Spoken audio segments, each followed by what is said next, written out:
ఈ ఈ అందరికి అర్థమైందండి.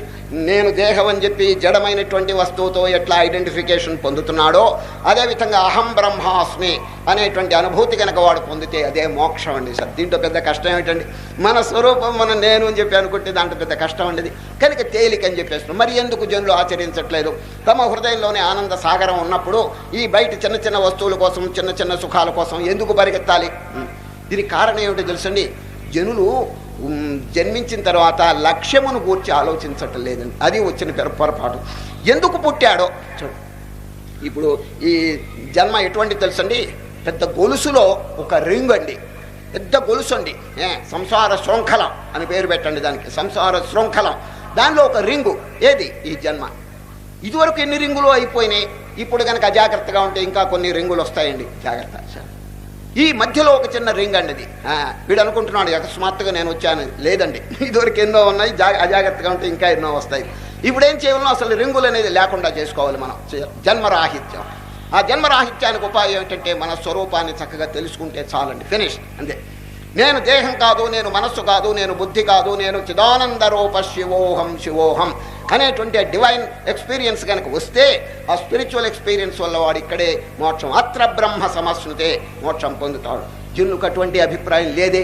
ఎంతసేపటి పుట్టంగానే వాడు తండ్రి ఏం చేస్తున్నాడు, వాడు అదే చేస్తాడు. తండ్రి ఉద్యోగం చేస్తే వీడు అదే, తండ్రి వ్యాపారం చేస్తే వీడు అదే.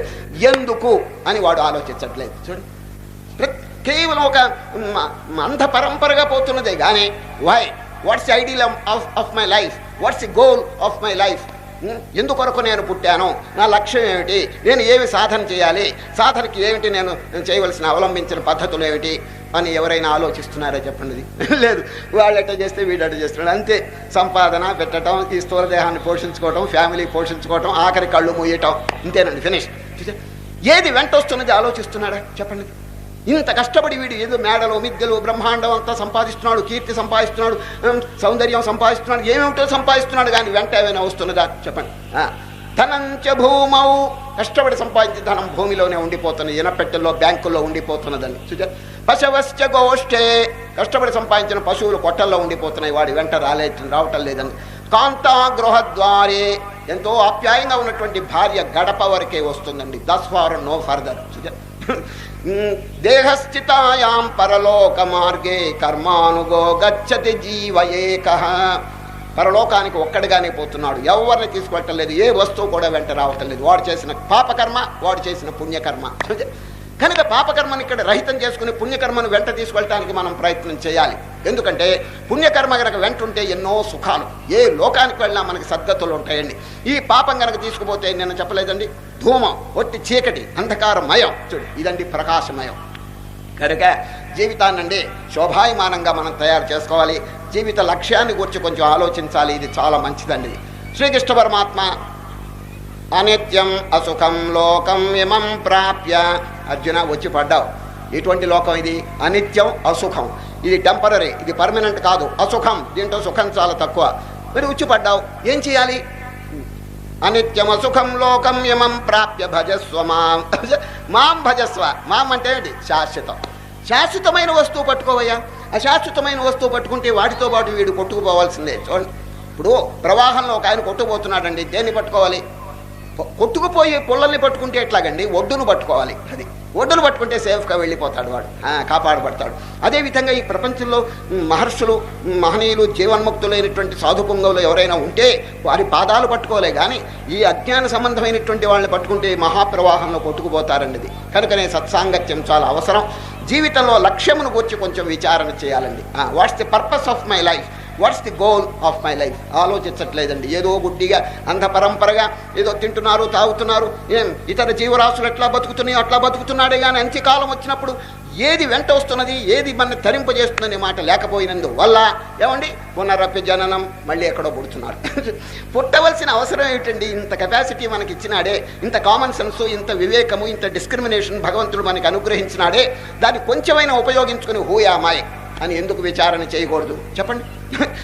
జడమైన వస్తువు తాను కాదు, ఇది కొండ. చూడండి, కొండతో ఐక్యం అయిపోతున్నాడండి వీడు. జడమైన వస్తువుతో ఐక్యం అయిపోతున్నాడు. మొట్టమొదటి శ్రీకృష్ణ పరమాత్మ బోధించిన బోధ ఇదేనండి. అర్జున, మీరు కానీ నేను కానీ వారు కానీ కొండలం కాదు, జడమైన వస్తువు కాదు. లోపల శాశ్వతమైనటువంటిది, అది పుట్టదు చావదు. నజాయతే మ్రియతే వా కదాచిన్నాయం భూత్వా భవితా వా నభూయ అజో నిత్య శాశ్వతోయం పురాణో నహన్యతే హన్యమానే శరీరే. కనుక ఈ అంధ పరంపర అనేది కొంచెం మానే, ఏమండి, పెద్దల యొక్క సహవాసం చేసి మన యొక్క యథార్థ స్వరూపము, మన యొక్క లక్ష్యము కొంచెం జ్ఞాపకం పెట్టుకోవాలన్నది. ఒక ఊళ్ళో జరిగిన విషయం చెప్తున్నాను. రాజు రాణి ఉన్నారండి. రాణి గారి చీరలు రవికలు ఒక చాకలిది ఆడదనమాట ఉతికి ఇస్త్రీ చేసి రోజు తెస్తూ ఉంటుందండి. ఎవరండి? ఈ ఒక చాకలిది, ఆడ చాకలి. రాణి గారికి చీరలు రవికలు అన్నీ ఉతికి ఇస్త్రీ చేసి తెస్తుంటే రాణి చూచి ఎంతో ఆనందపడి చాకలిది తేంగానే కుశల ప్రశ్నలు అడుగుతుంది. అమ్మా చాకలి, బాగున్నావా? మీ బిడ్డలంతా బాగున్నారా? అంతా క్షేమమా అని కుశల ప్రశ్నలు అడుగుతూ ఉంటుంది. ఒకనాడు ఈ చాకలి గుడ్డలు తెచ్చి ఏడవటం మొదలుపెట్టిందండి. ఏడవటం కంటి వేడ ధారధారగా దుఃఖిస్తున్నది రాణి. ఇదేమిటిది? రోజు సంతోషంగా మాట్లాడేది ఈరోజు ఏడుస్తున్నది ఏమిటి? ఏదో పెద్ద యాక్సిడెంట్, ఏదో పెద్ద ప్రమాదం ఏంటో జరిగి ఉంటుంది. కానీ ఎందుకు ఏడిచావు అని అడగటం అది మర్యాద కాదని ఈ రాణి కూడా సంప్రదాయం కోసం, ఎటికెట్ కోసం రాణి కూడా ఏడవటం మొదలుపెట్టిందండి. కారణం అడగలేదండి. ఎందుకంటే ఒకళ్ళు ఏడుస్తుంటే ఏదో పెద్ద ఆపత్తు జరిగిందని ఈమె కూడా మర్యాద కోసం ఏడవటం మొదలుపెట్టిందండి. ఎప్పుడు రాణి ఏడవటం మొదలుపెట్టిందో రాజు ఏదో కారణం లేకుండా రాణి ఏడవదని రాజు కూడా ఏడవటం మొదలుపెట్టాడు. ఎప్పుడు రాజు ఏడుస్తున్నాడు, మరి మంత్రులు ఏడవకపోతే ఎట్లా చెప్పండి? అది సుపీరియర్స్ ఏడుస్తుంటే ఇన్ఫీరియర్స్ ఎందుకు ఏడవకూడదు? ఏడవాలి అని మంత్రులు కూడా అర్థం తెలియకుండా ఏడవటం మొదలుపెట్టారని.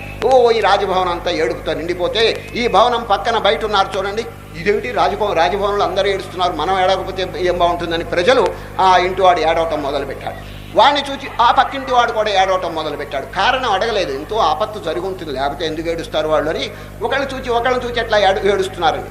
ఆ ఊరికి ఒక సాధువు వచ్చాడండి. సాధువు వస్తే చివరింట్లో చూడంగానే ఎవరో ఏడుస్తున్నారు. తలుపు కొట్టాడు. ఏమంటే ఎందుకు ఏడుస్తున్నారు? వాడు ఏడిచాడు, మేము ఏడిచామన్నాను. కారణం చెప్పలేదండి. సాధువు వదలలేదండి, అవతల వెళ్ళాడు. మీరెందుకు ఏడిచాను? అవతల వాడు ఏడిచాడు. ఈ విధంగా ఆఖరికి రాజభవనానికి వచ్చాడండి. మంత్రి గారు మీరెందుకు ఏడిచారు? రాజు ఏడిచాడు, మేము ఏడిచాం. రాజు మీరెందుకు ఏడిచాడు? రాణి ఏడిచింది. రాణి మీరెందుకు ఏడిచారు? చాకలి ఏడిచిందండి. చాకలి నువ్వెందుకు ఏడిచావు? మా గాడిద పిల్ల చచ్చింది అన్నదండి. చాకలి దాని గాడిద పిల్ల చస్తే ఊరంతా ఏడవటం. Blind imitation. గుడ్డిగా పోకూడదండి, ఏది కూడా కొంచెం విచారణ చేయాలని. సరే, ఈ ప్రపంచంలో అనేక మంది పుట్టంగానే అనేక క్రియలు చేస్తున్నారండి. సరే, ఏదో ఉద్యోగాలు చేస్తున్నారు, వ్యాపారాలు చేస్తున్నారు, వ్యవసాయాలు చేస్తున్నారు, అన్నీ మంచిదే చేయండి. కానీ what is the purpose of our life? అది జీవితం అసలు ఎందుకొరకు వచ్చింది చెప్పండి? ఇంత మంచి జీవితం మళ్ళీ దొరుకుతుందా చెప్పండి? ఎన్నో ప్రాణులు మన కళ్ళతోటి చూస్తున్నాం, 84 లక్షల జీవరాశుల్ని, అన్ని పుట్టడం చావటం ఇన్ని బాధపడుతున్నాయి చూడండి. ఇవన్నీ కళ్ళ ఈ విధంగా చూచి మనకింత భగవంతుడు మేలు చేసినప్పుడు, ఇంత కామన్ సెన్స్, ఇంత డిస్క్రిమినేటింగ్ ఫ్యాకల్టీ మనకి పెట్టినప్పుడు దాన్ని ఎందుకు సదుపయోగం చేసుకుని తరించడానికి ప్రయత్నం చేయకూడదు? దీని పేరే విజ్ఞానం. యస్మిన్ స్థితో న దుఃఖేన గురునాపి విచాల్యతే. 6వ అధ్యాయం. అర్జునే, ఆ ఆత్మస్థితిలో గనక ఉన్న వాళ్ళకి ఎవరైనా గనక ఉంటే భయంకరమైన దుఃఖం వచ్చి మీద పడ్డా కూడా చెల్లింపడు. యస్మిన్ స్థితో న దుఃఖేన గురునాపి విచాల్యతే. కనుక దానికి ఎందుకు మనం ప్రయత్నం చేయకూడదు చెప్పండి? దాని పేరు విజ్ఞానం. జ్ఞానం విజ్ఞాన సహితం యజ్ఞాత్వా మోక్షసే శుభాచ్. రాజవిద్యా రాజగుహ్యం పవిత్రమిదముత్తమం ప్రత్యక్షావగమం ధర్మ్యం సుసుఖం కర్తుమవ్యయం. చక్కని వాక్యం. వచ్చిన ఇది పెద్ద కష్టం అనుకుంటారేమో, కాదంటున్నాడు. సుసుఖం, ఈజియెస్ట్, చాలా తేలిక అని అంటున్నారండి. ఇది ఈ ఆత్మజ్ఞానం అనేది పెద్ద కష్టమేం లేదు నాయన. సుసుఖం కర్తుమవ్యయం. ఏమండి, చాలామందికి అయ్యో నా మనస్సు నిలవట్లేదే, నాకు ఆత్మజ్ఞానం వంట పట్టడం లేదే అని చెప్పి ఎంతో ఇదిగా ఉంటుంటే కృష్ణ పరమాత్మ డోంట్ వరీ, మీరేం కంగారు పడబాకండి ఆయన, చాలా తేలిక. ఎందుకు అని మీరు అడగచ్చు. మన స్వరూపమే కదండి. ఇప్పుడు మన దేహం ఎట్లా, ఈ దేహం నేను అని చెప్పి అనుకుంటున్నామో, నేను ఆత్మ నేను అనుకుంటే తప్పేమిటండి చెప్పండి? ఇంతేనండి, ఇంకేమి లేదు. ఆత్మజ్ఞానం, ఈ దేహం నేను అని చెప్పి ఎట్లా అనుకుంటున్నామో ఆత్మ నేను అని అనుకుంటే చాలండి. సరే, దేహబుద్ధ్య, ఈ దేహం మీద ఏ విధంగా అభిమానం ఉన్నదో ఆత్మ మీద గనక అభిమానం గనక ఉంటే అదే మోక్షం. చూచారా?